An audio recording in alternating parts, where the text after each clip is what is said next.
Welcome back to Rudy's 1/6 World for another First Thoughts video, and today we'll be taking a look at the latest offering from Hot Toys in another pretty extensive drop of figure announcements continuing with their summer showcase reveals. This one I'm particularly excited for, and it's the friendly neighborhood Spider-Man from No Way Home. So we're finally getting the Tobey Maguire Spidey, and he looks great. I think with the No Way Home line, Hot Toys is delivering one of their best complete lines to date.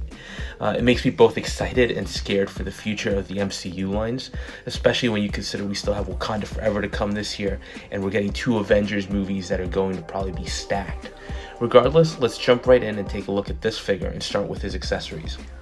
First off, he comes in 2 versions, a standard and a deluxe, which I think is going to be the new norm for Hot Toys going forward. For this, we'll focus on the deluxe version, which I think is the best of the 2. And he comes with what we would expect from a Spidey figure, and that's an entire slew of interchangeable hands, a wide variety of web attachments, an unmasked head sculpt, which we'll get into a little bit later, with an uncanny likeness to Tobey Maguire, and the Sandman cure that he develops with the other Peter Parkers. Now, the deluxe does feature the best accessory here, and that's the new Sandman base. I think these bases are great overall additions to the figures, and I love that with them we're essentially getting some of the villains that we wouldn't otherwise get in full figure form.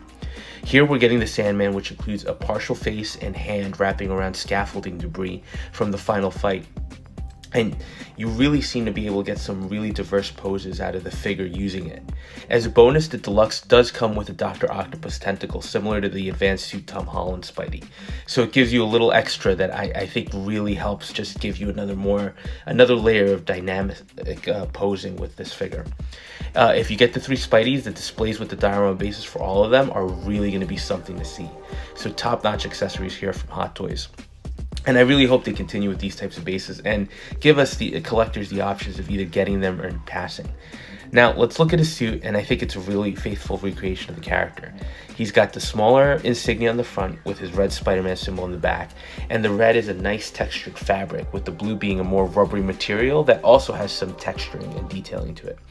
I think they're both done well, and I think the silver raised webbing on the red portions of the suit have been well done, extending down to his boots.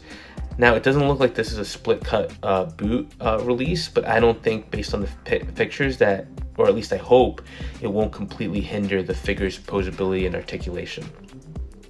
The mask sculpt also looks incredible, continuing that red fabric look, and on closer inspection, there seems to be a printed pattern ghosted into the fabric that looks like more webbing, which is awesome.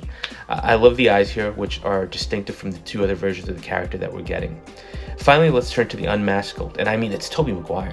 This looks like another great sculpt from Hot Toys, and honestly, with maybe the exception of the Obi-Wan DX, I think they've been hitting it out of the park recently with their sculpts.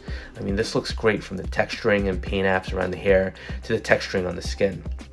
The eyes look incredibly well done and lifelike, and if you look closely, he even has stubble representing his facial hair, which is really nicely done.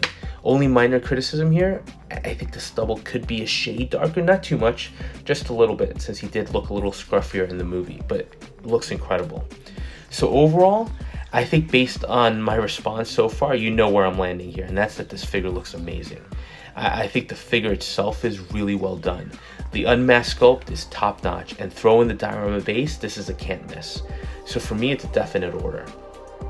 Now, I've said it before, I have way too many Hot Toys figures on pre-order, so these days I'm very, very selective with what I get day 1 versus what I'm going to wait for.